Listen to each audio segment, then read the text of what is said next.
Even though I killed the ghost, it's still room to debate. It's either Jordan or LeBron who being labeled the great. If you hungry for the smoke, then come and get you a plate. Cause some rock with LBJ and some giving them hate. Come tune into the show, cause we bout to get into it. Jordan is the GOAT. But now it's time to prove it. We back again. Hey, the GOAT debate. We got a good one today. Hey, Coach Scott, we can't see that belt. We can't see the belt, Coach Scott. Hey, man. Hey, I was letting it sit up there. It was making sure it's all shined up. Man, you can't even see it. Hold on, baby. Oh man. Hold on, baby. We looking at the Intercontinental GOAT debate champion from last week. So if anybody don't know, first off, let me open. I ain't even open up the show. I'm so excited looking at the bell, right? Let me open the show up. Hey, welcome back to the GOAT debate. I'm your host, Abaya Israel, with the two coaches, Coach Scott, Coach J.O. And tonight we got a good show for y'all. But make sure, before we get started, make sure you hit that subscribe button. And also make sure you hit the like and the little bell to make sure y'all get all the notifications. But if you're wondering, what is that Coach Scott holding up? That is the GOAT debate championship belt. That is the GOAT debate heavyweight championship belt, customized to Coach Scott because he wins the debates. J.O. win the debates too, but he didn't win the last debate. So therefore, he looking to recoup and redeem himself tonight. And we got a good show for y'all tonight. We talking about the best duos, the greatest NBA duos in NBA history. All right, and, you know, I got my thoughts on it. I know who I think it is. And I got some facts on why I think it's that. But we may have some surprises. And listen, we're going to open up the phone lines if y'all want to call in. Remember, you got 60 seconds to tell us who you think is the best duo in NBA history and why. We give you 60 seconds and then we'll respond and we'll see what your thoughts are. But that's right now. I want to ask the coaches first. Coach J.O., who do you have? We ain't got to go into detail right now, but who do you have as the greatest duo in NBA history? All right. Now, let me say this. There has been a lot of great duos, a lot. Yeah. But when it comes down to the greatest, it's Kobe and Shaq. It's Kobe and Shaq, baby. All day, every day. And I'm gonna show the world why. I'm gonna show the people why. And before this night over with, it's going to be officially indisputable evidence on why Kobe and Shaq is the best duo ever. You know, Coach J, I don't know if you're going to win this week again, because every time you get ready to say who's the greatest duo, your audio dipped. Your volume just dipped down twice. And it was right before you said Kobe and Shaq. I caught that piece, but I don't know if that's the tell for what's to come. But okay, you got Kobe and Shaq. Coach Scott, greatest duo in NBA history. It was tough. I spoke with Coach J.O. a little bit earlier today. I was trying to bait him a little bit to give me a little heads up on who he was going to pick. But man, it was really tough. Again, I think J.O. makes a great point, man. It was so many different duos and what they brought to the game. But, I have to go with the Captain Obvious on this one here, man. I got to go with Mike and Pitt, man. I just can't. I can't. Wait. So you're not gonna go with LeBron and Wade? You ain't going with LeBron and Wade? No, I'm not. Now, had I said Mike and Pip, y'all, he would have been like, "Oh, I'm just picking that LeBron and Wade." But you know what? You made that was a smart choice. I don't really believe Coach Scott believe Pippen and Jordan are the greatest duo. I think he knows the facts. And he's trying to hold on to the belt. Yeah. He don't want to lose the belt tonight. Hey, so before we get started, man, we're gonna check it out. Who is the greatest NBA duo in NBA history? And we're going to end them in my mode. Who wants to go first? Who wants to lay their case out on the table? Well, actually, Coach J.O., I'm going to give the heavyweight champion of the GOAT debate world. He gets the second pick. I'm going to let you go first. Why? And I got to ask you this question.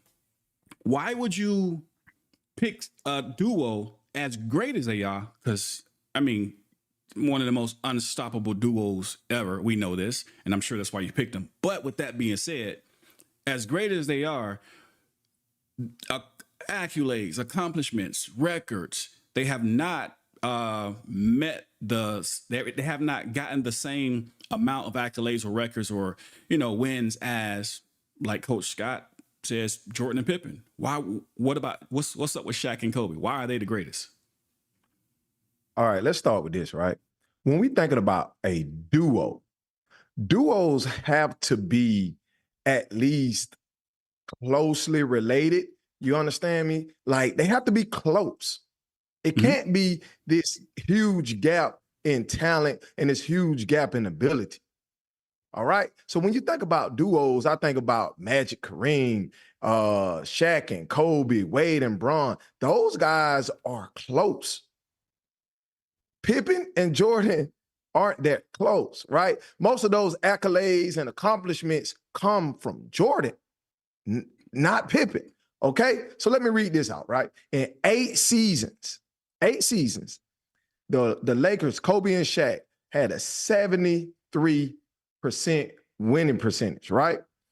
64 in the playoffs, four finals appearances, of course, a three-peat, okay?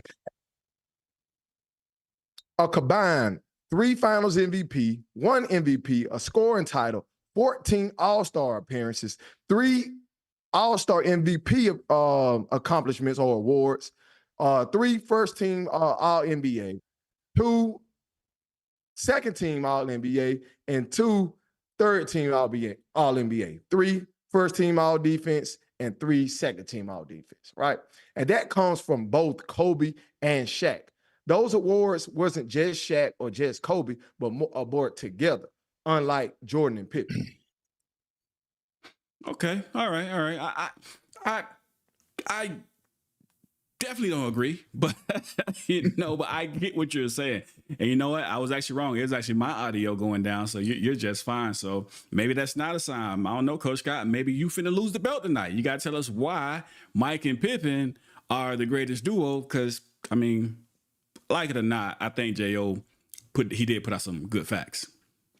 Absolutely. I think he came out formidable. I think he was trying to work the jab, but it doesn't work when you got short arms.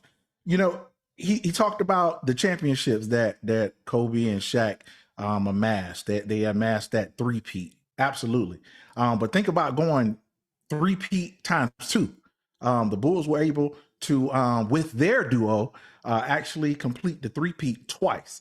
When you look for a closely related kind of competitive team, you look at for an 8-year run, you had Scottie Pippen and Michael Jordan, not the obvious, but the unobvious. They had a run of 8 years straight consecutively as first team all defensive players in the NBA.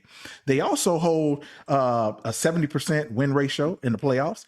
They obviously have 6 championships. You have, true team growth and development.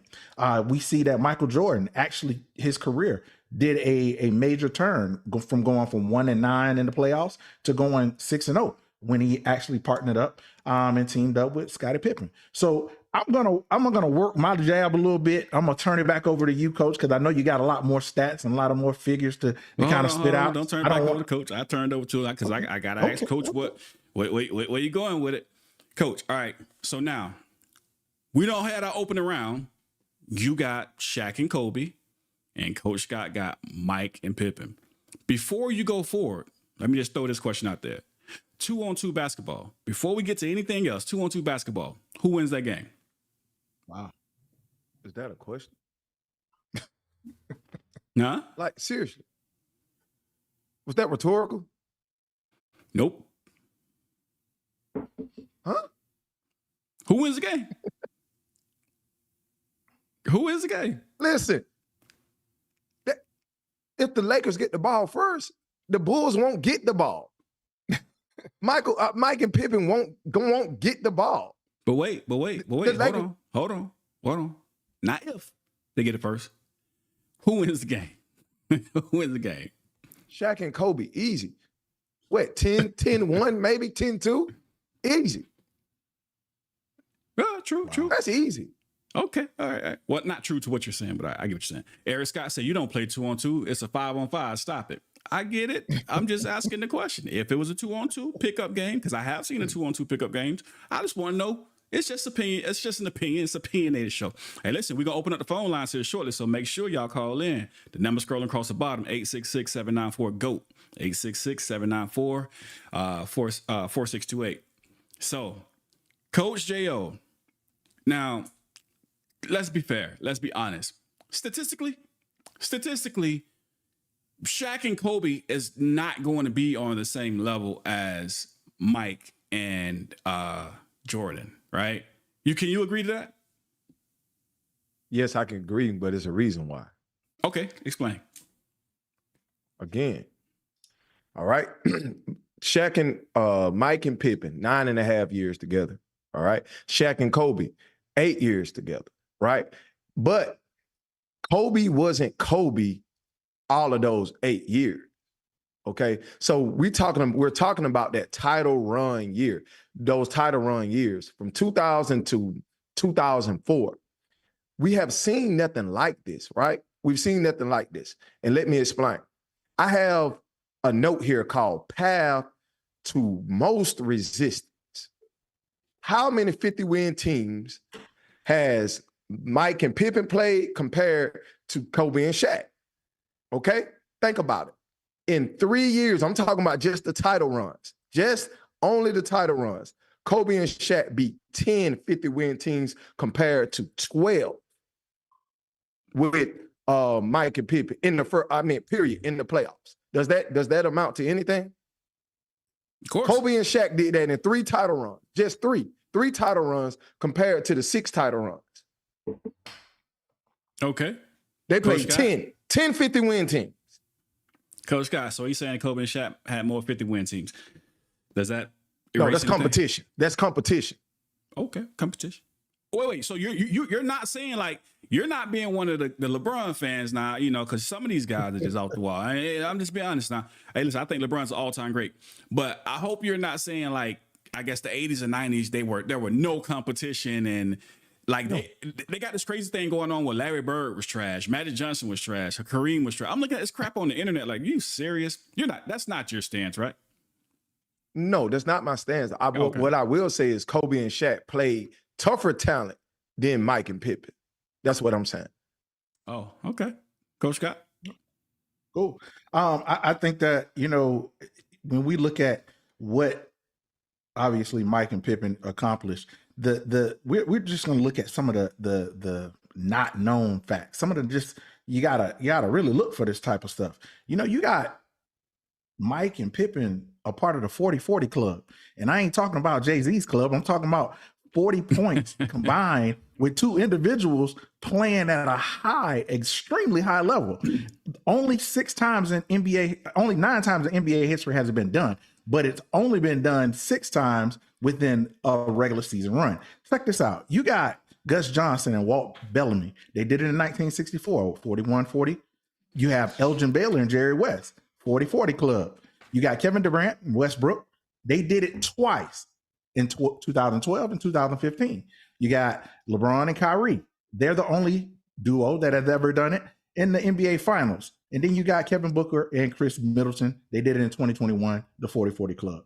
But when you talk about greatness and balance and really the duo that actually can move a team to be great, look at these numbers, man. You got Michael Jordan all time and Scottie Pippen all time, averaging 33 points, Mike, 6 rebounds, 6 assists, 2 steals per game.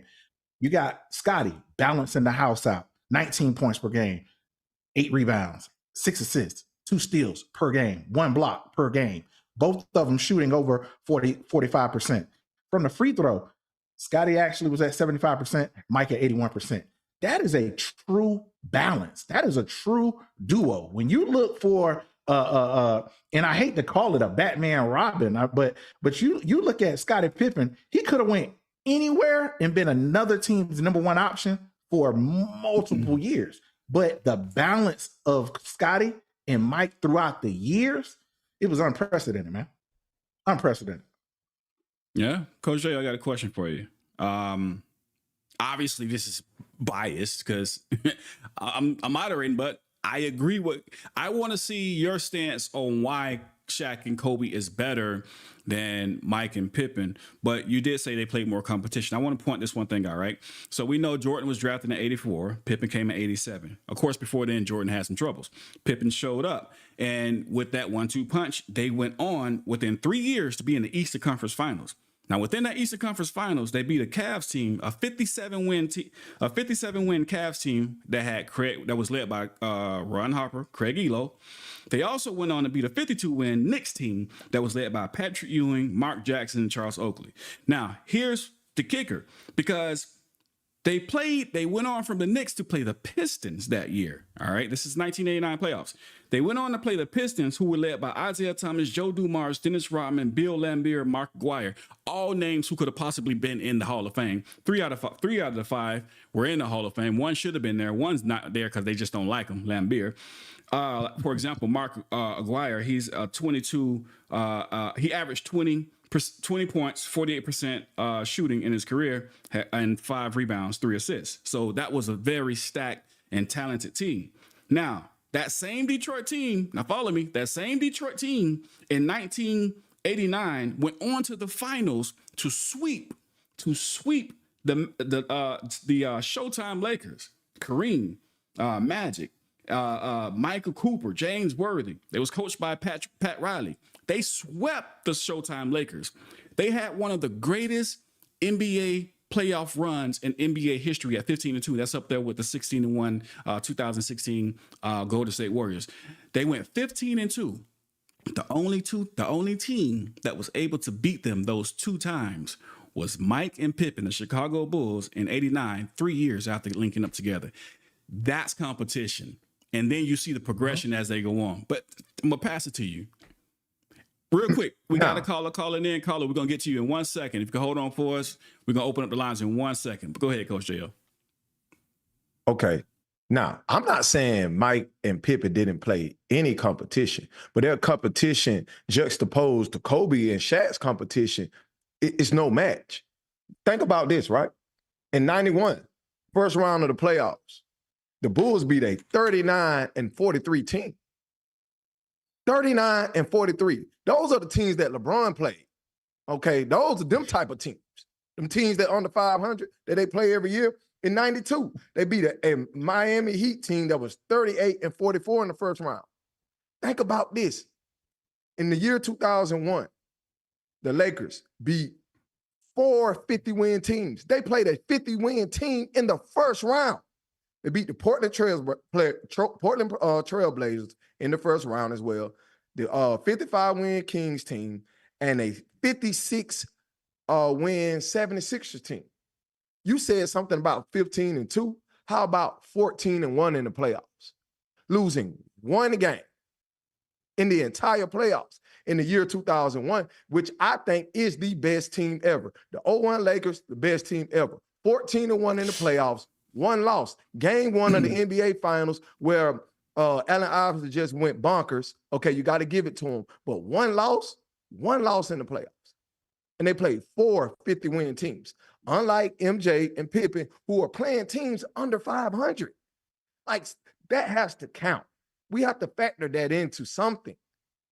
Competition matters. All right, so I give you that. Coach Scott, he says playing teams under 500. I want to come back to you. I want to get this caller in really quick. Let's get one caller in, and then we're going to come back to you and get your take on it. Caller, can you hear me? I can hear you. All right.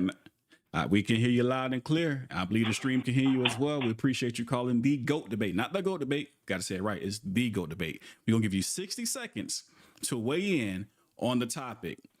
Who do you think is the best duo ever and why? You got it. It's on you. All right, let's do this. So it's Jordan and Pippen, and it's really not even close.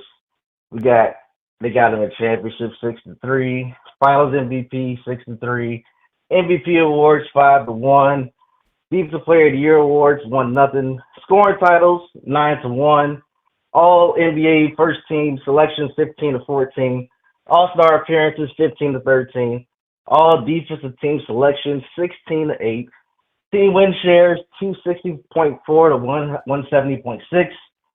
They beat them in total PER 68.8 to 51.2. And then by my final tally, that's Michael Jordan and Scottie Pippen 10, Kobe Bryant and Shaquille O'Neal 0.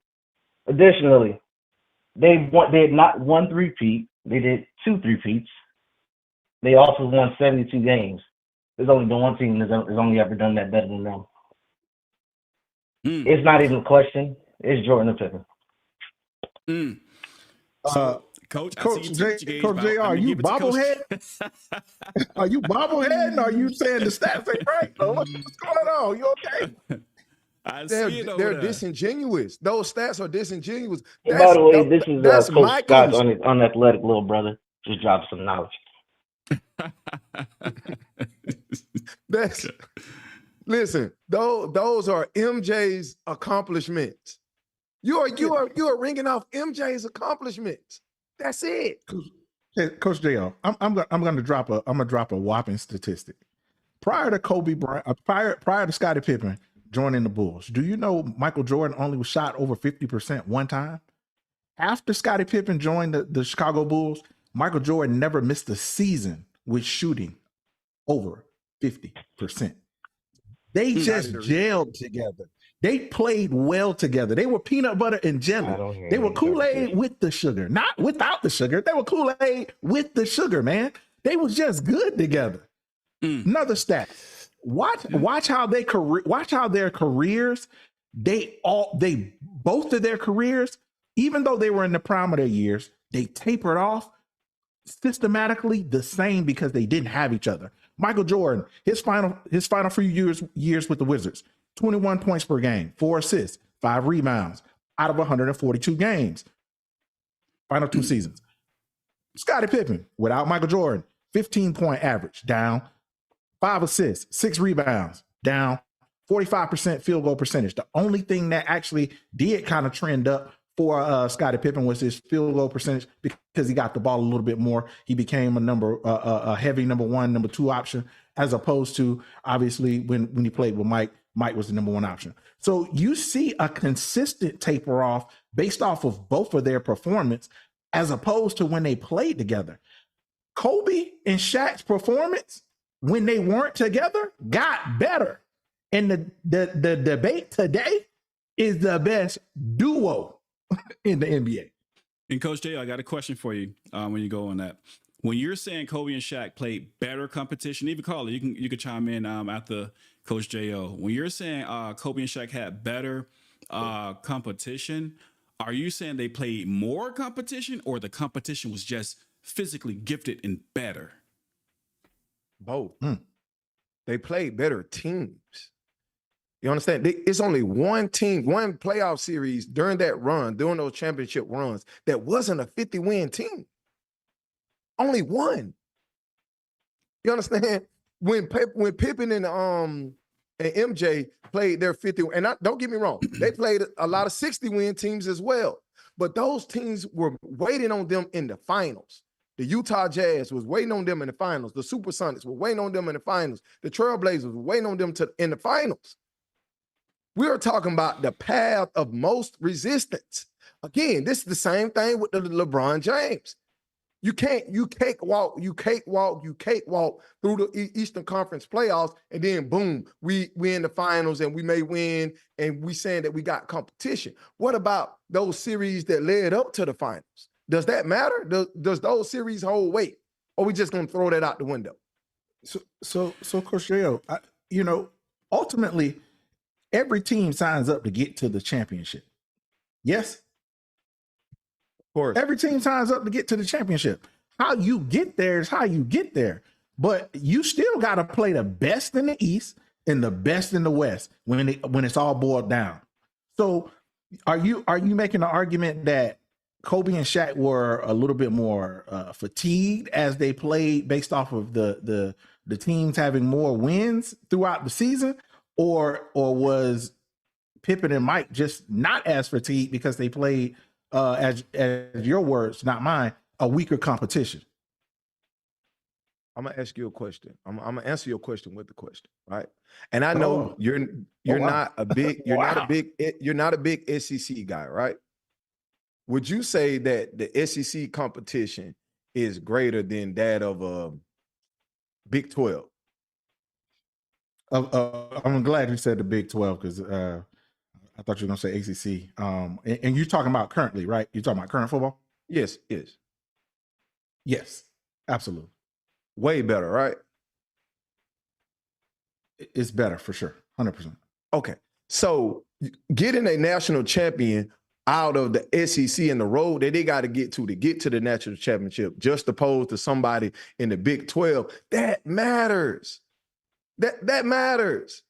If Kobe and Shaq are playing 50-win teams, think about this. Like 50 wins is a lot in the NBA. There's nothing to sneeze at. Gotcha. Okay. Year in, year out in every playoff series. Whereas Mike and Pippen are playing teams that 5 and 6 games under 500. Well, hell, if I gotta play you 5-6 times throughout the year, and I molly drag you 5 or 6 times out the year, that's 5 or 6 of your losses right there. Well, I have a question. How often because you're saying it as if all Mike and Pippen played was teams under 500. Now, you refer back to the 91 playoffs, and I want to just bring out a little bit more about the 91 playoffs and put a little bit more context to that, right? So, 91, that's when they finally got over the hump, because remember, in 89, they went up against that Detroit team who destroyed everybody except for that new duo. And then in 90, they, instead of losing 4-2, they lost 4-3. They got a little bit closer in 90. But then in 91, they beat that Detroit team. And that Detroit team was still a good team because they actually put out the 56-win team led by Larry Bird, the 56-win Boston Celtics. And they also when they did that, they got swept by the Bulls. So the Bulls swept that team who beat in all the competition. And then they went on to the finals and beat not the Showtime Lakers, but they went on to the finals in 91 and they won the series 4-1. A very good Lakers team led by 3 Hall of Famers. And they beat them 4-1. So it's not like, okay, I can understand your point about the road there. That's why I asked you that question. Are you saying they played more competition or better competition? Because if we're looking at the level of Hall of Famers and everything, they beat a lot of Hall of Famers. Now you talk about me. Now that's the LeBron James fan narrative that you putting out at that point. But go ahead. Wait, hold on. I hate that though. Caller. I'm gonna give you the last word. Caller. Get you off and let somebody else call in. But give us some final thoughts on this topic. You say, do you think that the Chicago Bulls, the Chicago Bull led team led by Michael Jordan and Scottie Pippen, played weaker competition based off how Coach J.O. was presenting it?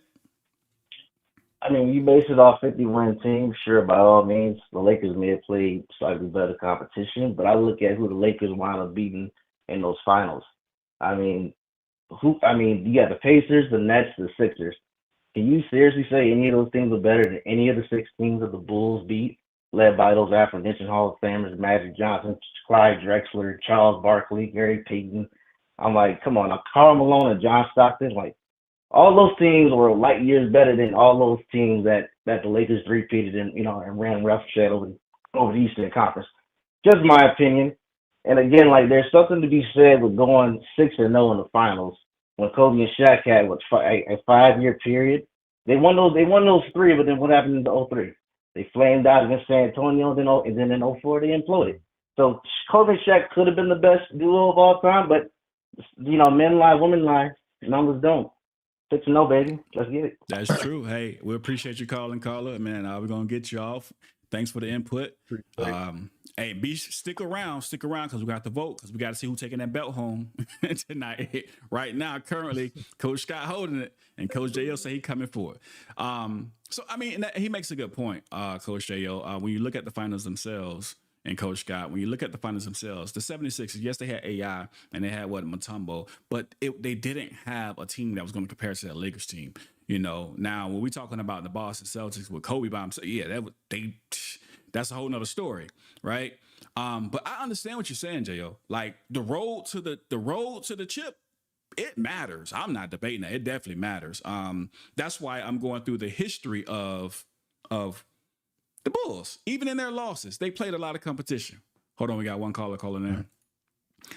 The Bulls, even in their losses, caller, we appreciate you calling in. Make sure you turn your show down in the background so it don't feedback. What's your name? Where you calling from? It's Aunt Law. What's going on? All right, we're going to give you 60 seconds, and you tell us, who do you believe is the greatest duo of all time and why? Your clock begins now. I'm utterly disappointed in this panel. This is the greatest duo of all time. Not what we've seen in this short lifespan of ours, but of all time. Bill Russell and Sam Jones have 10 championships combined, together. Why nobody mentioning them? They got 10 titles together. That it's not. I agree. They're not the best players to ever play, but the best duo of all time resides with Bill Russell and Sam Jones. I don't know what everybody else talking about. This is not individual accolades. Well, who can do with who? It's about the best duo, and together they cannot be denied. 10 championships in 12 years. I rest. Well, caller, and I'm going to let you get it, Coach Scott. Now, you said it's not about accolades, individual, yes, but together, yeah, it kind of is. And so I get what you're saying about the 10 championships, but there's a lot more to it. But Coach Scott, go ahead and jump in there. You know, I was really thinking about arguing the point, but you know, I think that for realism, to make the actual argument kind of relevant, I have to have seen the level of play that was displayed back then. Is he talking? And yeah, you can't hear him? No. Yeah, he's talking. Can you hear me now? Can you hear me now? Caller, can you hear me now? You there, caller? Turn it on the computer. Yeah, I'm here. Can you hear me? I can hear you. Caller, yeah, I can't hear them. By any chance, man, do you have a Apple? I'm just asking. Apple? iPhone. I'm just wondering. The last caller was fine. I'm just right. No. Can y'all hear me? I can hear you. You're clear. You're clear. How about this? I mean, I can hear you. Mute your phone. He's gonna respond, and just when you get ready to respond again, just turn it down when you unmute for to respond to him. You got to listen to. I'm not sure why you can't hear. Okay. Go ahead. But to the caller, I think he makes a great point. And again, it was a point that you can argue for sure. But I feel like it would be very prudent for us to be able to have seen the body of work that both of those guys put in as a duo. You know, name me 5 games that they played throughout their championship runs that stood out to you.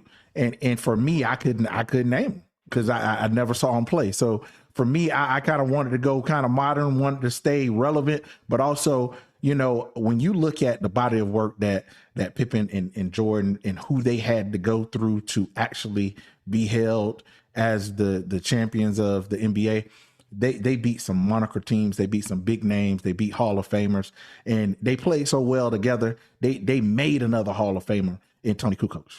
That's how well they played as a duo. Nah, that's facts. That's some facts right there. So, caller, Coach J.O., let me just run this off real quick. Now, I'm sure both of you guys will agree that 72-10 with a chip is better than 73-9 without a chip, right? One of the Absolutely. greatest, and for a long time, the best record in NBA history, broke it and added a chip to it. Then you have 6 championships, of course, 2 three-peats, and I understand the 8 in a row by Boston, but you have a record of 514 wins and 177 losses. That's 74%. And as Coach Scott stated earlier, 69% winning in the playoffs. And then you have, for example, Magic and Kareem. They have 5 championships, 500 wins, 506 wins, 179 losses. They have 73% winning. But less chips. Then we get to Shaq and Kobe. They have 3 chips. And this is why with this argument, I'm like, I don't know, because they have 3 chips. Now, caller, I get what you're saying, but at the same time, you have, well, let me ask you this before you say that, caller. Since Coach J.O. introduced the level of competition, do you think, and I think competition just gets better as it goes. You know, they run faster, jump higher. Fundamentals may get worse, but athleticism and everything gets better. Do you think the level of competition at the time of Bill Russell was better than the level of competition at the time of Jordan or Kobe or Shaq, Pippen? Caller, can you hear me? Can you hear me? Can you hear me? Yeah, I hear you now. All right, come. So this is what you cannot do. You cannot equate different evolutions side by side. Wait. Before you do that, before you do that, answer the question. No. You answer the question. So and then do that. So the question is, you're trying to ask me, is the level of competition athleticism and that in the 60s is the same as 90s and 2000? And it could be subjective. That's an obvious no. I mean, just with technology in itself, the diet in itself, travel in itself, there's so many more factors that goes into the formula of what makes an athlete an athlete, on top of having the ability to look at previous decades of basketball and developing your game from the other previous examples. So that's not a fair question. My point is bringing up. My point is fair question. Go ahead. It's not. This is not a debate on who's the greatest we've seen, because if you take somebody like our elders who are dead and gone, they've never seen some of these newer cats. So this debate is about of all time, not of the 80s and beyond. So we can't be revisionist historians and say we're going to limit the all time to a certain time period, because if that's the case, then we got to change it from all time to 90s and beyond. But what you just said, conversation. You just said, due to technology, due to the diet, it's obvious that competition or the athleticism has improved, right? That's what we said, right? So with that being said, if the competition has improved and we're looking at duos up until this point, and we're looking at them, we're weighing in the championships, but we're also, as Coach J.O. stated, weighing in the competition, because that matters. So if you just eliminated one party because of the level of competition was not the same, then an argument can be made, well, this party won championships against hard. This is what Coach J.O. is actually doing. This party won championships against harder levels of competition. That's the back and forth. It's not erasing them. It's just going along with what you said. We know the level of competition wasn't the same back then as it is now. And then that's not what I'm saying. That's not what I'm saying. Hold on. Then the statistics also is going to play in, because the stats are brought up by Coach Scott. You know, you got players out of all the duos, there's only been one to ever average 30 points in a game. I mean, 30 points for a career or a season. That was Jordan for his career. He's the one that's like, there is no more than that. So we're looking at the statistics. We're looking at championships. We're looking at level of competition. We're looking at records that were set. All of that comes into play. And so I get what you're saying, but when you do say, well, competition is not as hard back then as it is now, that matters. That's taken out of context. What I'm saying, the competition wise, you know how the involvement of free agency plays a factor in today's time period, right? So the athletes and the teams of yesteryears didn't have that factor. So yes, the competition of free agency matters. However, the game itself is the game itself. You only play in the era you play in. It's not. We're not taking Michael Jordan or LeBron James and putting them in the 60s. We're not taking a Bill Russell and Sam Jones and placing them in the 90s. Your era is your era. So I'm not saying they faced a whole bunch of inferior teams. I'm not saying that. What I'm saying is the evolution of everything is going to change the evolution of everything. So when Which is a why team has won, it's a debate, and we're getting to the bottom of it tonight. yeah, for sure, That's why it's for a debate. sure. So when a team wins 10 championships out of 12 years, and two people are in that limelight of winning those 10 championships in those 12 years, there is no. Now we can debate. Are they better individual players than other players? Sure, I probably would agree with everybody saying they're not better players. However, the duo, no, it's not. No, yes, it is. You can be. Wait. Yes, it is. That's what we're going to debate. How you telling me? That's what we're going to debate. But it's not. Here's how we say it's not. You can't call it and tell me what it's not. We set it up. Go ahead. Hold on. No. What I'm saying is, okay, let's just say you took somebody like a Wilt Chamberlain, who's an all-time great player, right? Mm-hmm. And you can match him up with Elgin Baylor. And if they don't win championships, who cares about how good they are individually if the point of the objective is to win championships? Now, we can say Wilt was a monster. We can say Elgin Baylor was a monster. But if they're not winning championships, that's why other duos are not in this conversation, because the Lakers are a three-peat, the Bulls are a three-peat. The reason we're not talking about Dwayne Wade and LeBron, because they never three-peated. And those are two great. That's not the reason why. It's the reason why is because one party felt like his opinion was Chicago, and the other party felt like his opinion was Kobe and Shaq. If we had a fourth party, I guess, like yourself, we would have Boston. So that's not why they're not in here. It's just the particular people on the platform chose to go with the ones they were going with. But Carla, you're far past your 60 seconds. It sounds like it sounds like y'all. It's not an all-time debate. It sounds like it's a 87 to 2000 debate. That's all I'm saying. That's a subjective opinion. That's why it's a debate. We're gonna get back. Hey, hang up, call back in. We'll give you another 60 seconds and another round of question and answer. All right. He said, it ain't about that. Yes, it is. That's what we set it up about. Coach J is on you. Go ahead. Hey, shout out to that brother. He made some fair points. Now, I don't agree with the duo that he named, but he made some fair points. And I actually had some notes that Bill Russell said about Sam Jones.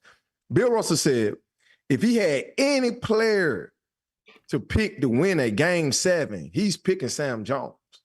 He's picking Sam Jones. That's either over Bob Cousy, who I thought was the more of a better duo, Bob Cousy and Bill Russell, than Sam Jones and Bill Russell. But that's what Bill Russell said about Sam Jones. Now, and I also agree with the brother where he said, it's hard to compare and try to mix eras. You only have to compare the era in which the players played in. You can only be compared to the players that you played against. Now, I don't agree that they're the best duo. I don't. But he did make some fair points. He's just not making them for the right people. The points are definitely fair. We got one more caller calling in. I want to say that the points are definitely fair. And absolutely. He always makes fair points. So, all righty. Caller, thanks for calling the GOAT Debate. What's your name? Where you calling from? Joshua Lucene from Americus, Georgia. Joshua Lucene from Americus, Georgia. All right, Joshua, I'm going to give you 60 seconds. 60 seconds. Tell us who, turn the show down in the background.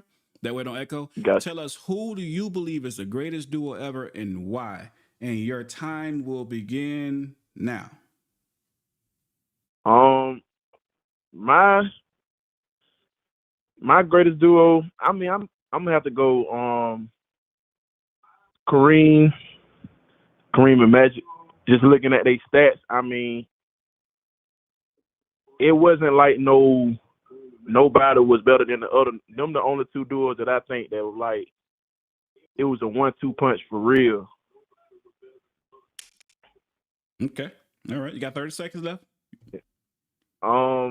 You know, they went to 8 finals during their time. They went 5-3. The competition during that era was definitely valid. You know, with the Celtics and the Pistons and the who else did they? They even beat the 76ers and lost to them. So, like, you know, I think they the best duo. All right. You got 2 seconds, and we're going to say it's time right there. All right, fellas. I'm going to go back to Coach Scott. Let you respond to that. Hey, real quick question for you. Do you take points off? Do you take points off because Kareem didn't show up on one of the final games? Do you take points off for that? Understand it was hurt. Understand that life happens. But do you take points off for that? Hold on. So make sure our audio is good. Somebody said they're getting choppy audio. Let me check it. Yeah, the audio's chopping again. Caller, Coach Scott was asking you, do you take points off because Kareem did not show up in one of those finals? He wasn't Kareem that we know. Is in your book, is he penalized for it? No. I mean, he's not penalized for it. I forgot which finals. I got to remember. But you got to realize he played against some great bigs in that final. I mean, during that run too. You know, he played on Moses Malone. Who else he played? Robert Parrish. Okay. All right. Coach Scott, you want to try and respond again? See if I think y'all should be good.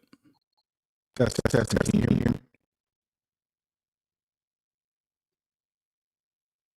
Okay. No, I would agree, but I think that, you know, when you talk about duo, you talk about the successes. Obviously, the Showtime Lakers were called Showtime Lakers for a specific reason. But if you're talking about the championships, which you have to when you're talking about great duos, I think it's prudent that you have to take in the fact that Kareem physically missed the game because of his injury. And I think that in a championship finals, when we're comparing all of these other great duos, you got to look at these guys. These guys showed up to work the day of the finals, no matter what. They showed up. They played. You know, you had Mike with a 100 and they say 107 fever. He showed up, showed out, hit the game winning shot. So, do you take points off because Kareem wasn't able to show up? That's all I was asking. What do you say, caller? Do you take points off for Kareem? Is he still one of the greatest, taking everything into consideration? Yeah, I don't take points from it. You know, I don't take points from it. All right. You like who you like, man. I got you. Thank you for calling in, brother. Yeah, I think that was awesome. That's an awesome duo, though. Magic and Kareem, they got 5 championships. Again, won 506 games together, only lost 179. Got a 73% Can I add to that? Percentage, and then they plus got 110 wins in the playoffs together, 7% winning. So, I mean, not mad at that one. Caller, we appreciate you calling. We're going to try and get another one in. Actually, we're going to pause the phone lines and let Coach J.O., and Coach Scott respond. And go ahead, Coach J.O. What are your thoughts? Why is it not Magic and Kareem versus Kobe and Shaq? Now, before I say what I'm going to say, this is by no means no disrespect to Magic Johnson or Kareem Abdul-Jabbar as far as them being all-time great players. Magic Johnson, in my opinion, is the best. It's the best point guard. No. It's the best point guard in NBA history by far. Okay, let me state that. But as a duo, this is the most overrated duo in NBA history. The most overrated. Okay, let me tell you why. We talk about LeBron and how much help that you need, right? In the 10 years that Magic and Kareem played against each other, I'm gonna go through their championship years. In the 1980 season, it was 5 players on the Lakers that scored in double figures. In 1982, 6 players on that team scored double figures. In 85, 6 players on that team scored in double figures. In 87, 7 players scored in double figures. In 88, 6 players scored in double figures. That Lakers team, that Lakers dynasty was stacked. I'm talking about stack. I'm talking about double stack from Wendy's stack. Okay? Let's think about this. Look at the Hall of Famers that they had on their team. Spencer Haywood, Bob McAdoo, Jamal Wilkes, James Worthy. These are Hall of Fame players that they had during this dynasty. Okay? Think about this. I didn't even know this, right?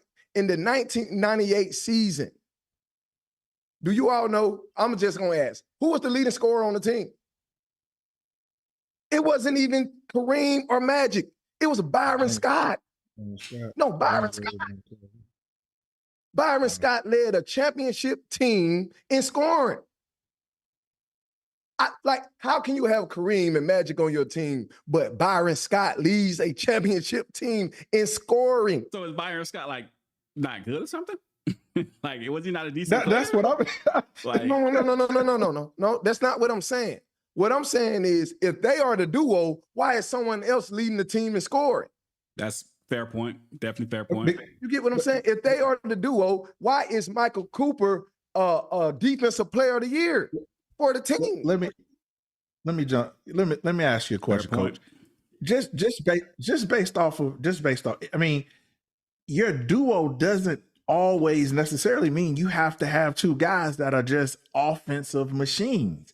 There are different components to the basketball game that make you a great duo. There's got to be a guy who's putting points on the board. There's got to be a guy shutting somebody down, or it's got to be two guys that have the converse of each other. There's phenomenal scores, and they're just going to outscore you every night, or they're going to lock your behind down, and you're going to have to figure out how your best players can either facilitate other people getting the ball or facilitate some pick and roll action to get one of these guys free.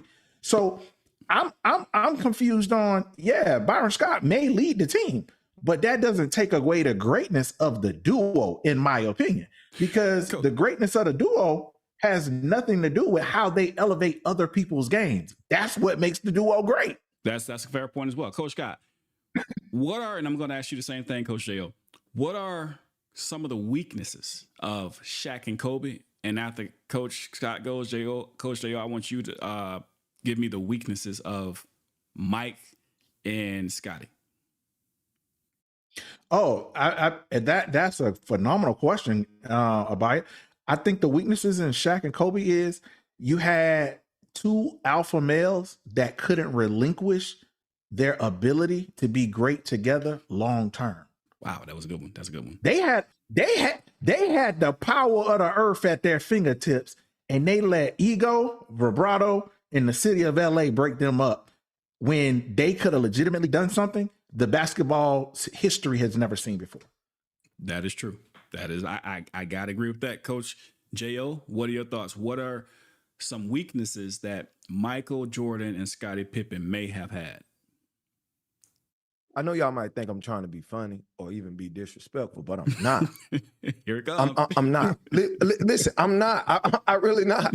The Michael Jordan and Scottie Pippen was literally big brother, little brother. Okay? Scottie Pippen literally is a backpack for Jordan. Literally, he's a backpack for Jordan. Literally. Did you say backpack? Yes, he's a backpack. Oh, backpack.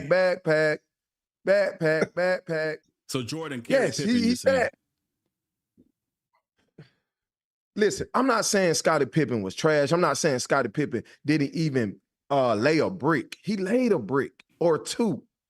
But it's not really a duo. It's Michael Jordan and a little help. You get what I'm saying? It's not really just the duo. It's like 80-20 at best. Wow. Like Shaq and Kobe was 50-50. Magic and Kareem was 50-50. Do you understand, because the NBA was afraid to give the MVP to Shaq over Kobe, they had to split the MVPs. Do you understand that? It was never a issue with one acquiescing to the other. But when you have two players that have a run of 8 consecutive years of first team all defense and one that was all offense, all world offense all the time, what do you want the other player to do? It's only one basketball on the court. What do you want the other player to do? He was first team 8 years consecutively. Not he took a break. He was first team all defense with his counterpart 8 years straight. All right, Yeah, so MJ. so all right, we're approaching the hour mark. Start with you, Coach Jo. Final nail in the coffin. Prove to us that Shaq and Kobe, and everybody watching, like, we're not saying Shaq and Kobe or Kobe's better than Jordan or Shaq's. We're not talking about individual GOATs. We're talking about duos. Prove to everyone watching, including the panel, why Shaq and Kobe are the best duo. And then I'm going to come to you, Coach Scott. All right. Now, you have to listen to what I'm finna say and please just accept it. Okay? Now, during the time of Shaq and Kobe's era, okay, during that time, no player made an all-star game. All right? No player was an all-NBA player, was an all-defense team, no Hall of Famers whatsoever. Only one player outside of Shaq and Kobe during their title run averaged over 12 points per game. Only one. That was Derek Fisher in 2000. The next highest scorer during those title runs was Derek Fisher. He only averaged 11 points a game. 11. Think about this stat. Let me ask you a question. If a player averaged 9 points, 4 rebounds, and 3 assists on a championship team, would you say that he was a great player? Run those stats back. If he averaged what? 9 points, 4 rebounds, and 3 assists. He's a role player. He was a role player, right? A decent role player or a below average role player or It above kinda average role depends. player? We need a lot of context for that. You know, like you say, the eye test. Okay. I'll have to see him play. Right. Those were the combined stats of Kobe's and Shaq's 3 other starters in their lineup. That's the combined stats, 9, 4, and 3 in their championship run. They literally had nobody else. Nobody. Compared to a Mike and Pippen, who had the Dennis Rodmans, the cool coaches, the Ron Hoppers.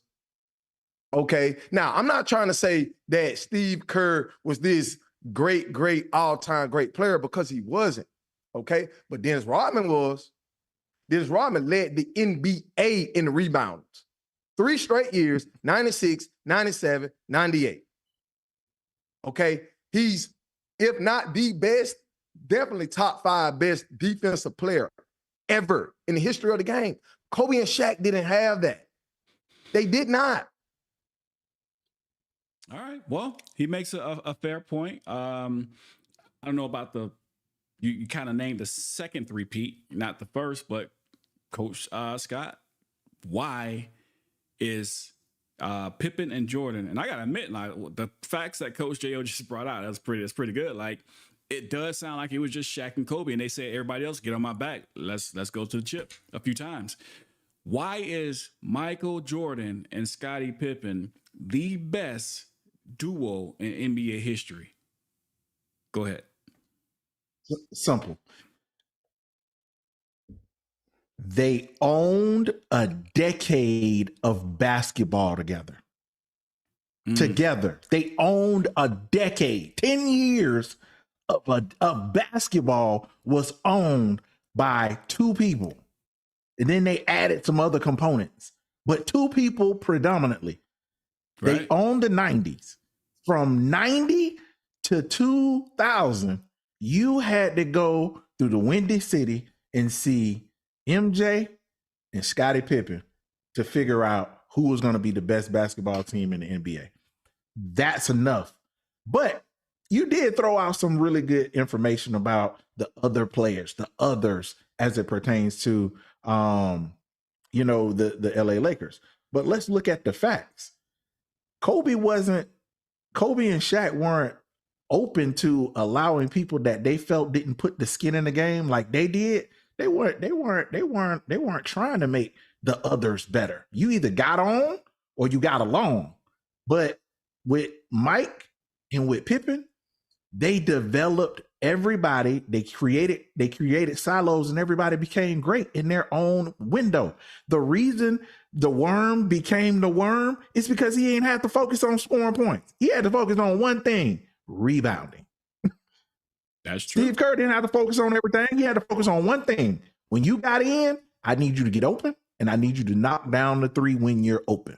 That's all you had to do. We'll facilitate the game. Do your job. And that's why they're the best duo, because they did their job at such a high level for a decade of basketball that nobody else was better. Well, fair point. Fair point. And I do have to say this, that, Steve Kerr, he only shot like 2 shots when he come into the game, maybe 3 at the most. So, listen, I'm going to, let's see if I can put it into the chat. It's saying an error occurred. I'm trying to add the poll into the chat so that we can vote on who won. So let's just do this. If you're going to vote, Coach Scott, let's grab the belt. Let's grab the belt, because we voting on the chip. Who won the debate? Who presented their case better? Even if you believe that it's another duo, who out of these two, who do you think presented their case better? If you think it was Coach Scott, put a 1 in the chat. If you think it was Coach J.O., put a 2 in the chat. And if Coach J.O. wins, Coach Scott has to relinquish the belt. All right. Anthony Lawson says, what about my call? We went over the hour mark. We can get back to you. We went over the hour mark. All right. We went over the hour mark. All right. I only see one in the chat. I know he not going, it's two ones. So 2 ones. 2 ones. That's it. You can't lose. You can't lose it off 2 votes. I'm gonna give about 5 seconds. Come on, ladies and gents. Let's vote. Let's vote. Let's 3. vote. Who you say ones go to? Ones go to who? 1s go to Coach Scott, and 2 is Coach J.O. All right, Coach Scott got 3 1s. I think the voting might be biased, though. Of course it's biased. Of course it's biased. I'm a Mike and Pippen fan, but I'm not going to lie. I will be honest and I will be fair. I think the voting is biased because everybody's just Mike and Pippen fans, and I think that's what's going on. But as for right now, it looked like Coach Scott will retain the heavyweight championship debate belt of the world. Of the debate world, of the earth next week, of the world, Craig. So the world. Hey, listen, man. Make sure y'all subscribe, follow us, hit the like button, share. Make sure y'all share the broadcast, and follow us on all social media. We're here every Monday. We upload at 12 noon Eastern Standard Time, and we're here every Tuesday night at 8:30 p.m. Make sure you take part. Call in. Tell us who you think is the GOAT and why. You got 60 seconds to do so. Join the GOAT debate. Make sure you guys subscribe. Share the broadcast. With that, we are out.